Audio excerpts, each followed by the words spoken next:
ہم اس دفعہ سفر میں جب عمرہ کیا، عمرے کے بعد ہمارا پورا جو قافلہ ہے وہ اردن کی طرف رواں ہوا، تو کنگ عبدالعزیز جو ایئرپورٹ ہے وہ بہت بڑا ایئرپورٹ ہے، وہاں پر ہم پہنچے ہوئے تھے، وہاں سے ہماری اردن کی فلائٹ تھی، ہم وہاں پر پہنچے تو وہاں پر لاؤنج میں جا کر بیٹھ گئے۔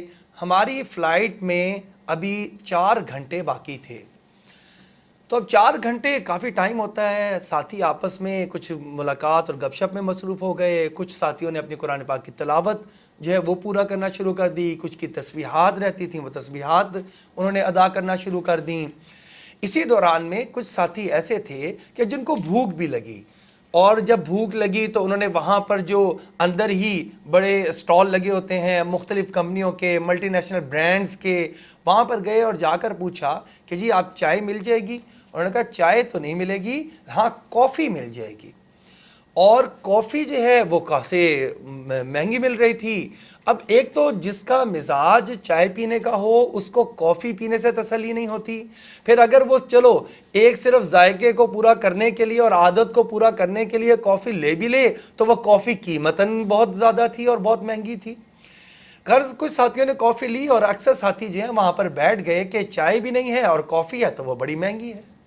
وہاں پر ہم نے دیکھا کہ ایک عرب ساتھی آئے اور آ کر انہوں نے اپنی ضرورت کے لیے وہاں سے کافی لی۔ کافی لینے کے بعد انہوں نے ہماری طرف دیکھا، جو ہم قریبی بینچز پہ ویٹنگ بیٹھے ہوئے تھے وہ ہمارے پاس چل کر آئے اور انہوں نے اپنی ٹرے جو ہے وہ ہم میں سے ایک آدمی کے سامنے پیش کی کہ آپ اس کو قبول فرما لیں۔ ہم نے کہا کہ نہیں آپ نے اپنے لیے خریدی ہے، آپ اس کو استعمال کریں۔ وہ کہنے لگے کہ اصل میں آپ سے کچھ گفتگو کرنا چاہتا ہوں، کچھ بات چیت کرنا چاہتا ہوں، تو یہ اس کا ایک ذریعہ ہے۔ میں نے کہا بالکل ٹھیک ہے، بیٹھ جائیں۔ وہ بیٹھے تو انہوں نے دوبارہ سے وہ پیش کیا کہ آپ یہ کافی میری وصول کر لیں۔ میں نے کہا آپ کیا پئیں گے؟ انہوں نے کہا جی میں ایک اور لے آتا ہوں۔ اچھا وہ اٹھ کر جانے لگے تو انہوں نے کہا کہ کیا میں یہ جتنے ساتھی بیٹھے ہوئے ہیں ان سب کا اگر اکرام کرنا چاہوں تو کیا مجھے اجازت ہے؟ میں نے ان کو کہا کہ جی یہ تو ہمارے ساتھ کئی سارے ساتھی ہیں، 8-10 ساتھی ہیں، ان کو آپ کافی اور کوئی ساتھ چیز لیں گے اس کے اوپر بڑا خرچ آ جائے گا۔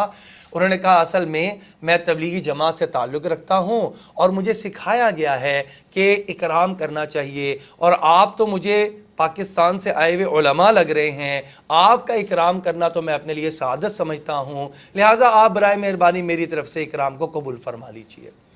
اب ایک ایسے وقت میں جب کہ ہم سفر کی تھکان میں چور تھے، ہم مدینہ منورہ سے جدہ پہنچے تھے، وہ سفر تھا، پھر یہاں پر بھی ہمیں 4 گھنٹے کا سٹے جن میں سے 2 گھنٹے گزر چکے تھے، تو ایک بھوک کی کیفیت، ایک تکان کی کیفیت تھی کہ اسی بینچز کے اوپر بیٹھے ہوئے ہیں، نہ لیٹنے کی جگہ ہے، نہ آرام کرنے کی جگہ ہے، نہ کمر سیدھی کرنے کی جگہ ہے۔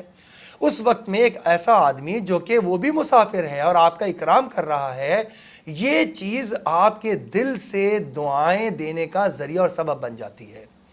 چنانچہ وہ سارے لوگوں کے لیے کافی لایا اور سب کے لیے اس نے وہاں سے سینڈوچز لیے اور وہ سب کا اکرام کیا۔ اس کے بعد میرے ساتھ بیٹھے ہوئے اس نے پھر گفتگو کا آغاز کرتے ہوئے پوچھا آپ کہاں پاکستان میں کس جگہ ہوتے ہیں؟ میں نے بتایا میں لاہور میں ہوتا ہوں۔ اس نے اپنے مرکز کے آنے اور مرکز کے معاملات اور اس کی تشکیل ہوئی تھی لاہور کے اندر، اس کے بہت سارے واقعات اس نے بیان کیے۔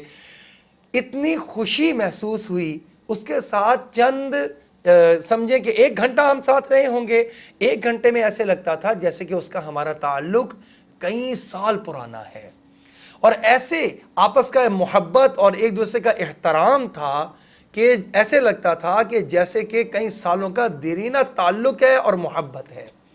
یہ دین کی نسبت ایسی نسبت ہے کہ انسان کسی سے جب اس کی نسبت سے ملاقات کرتا ہے ایک دوسرے کا اکرام بھی کرنے کے لیے تیار اور آمادہ ہو جاتا ہے، ایک دوسرے کے ساتھ گفتگو کرنے، اس کو وقت دینے، اس کے لیے بھی تیار اور آمادہ ہو جاتا ہے۔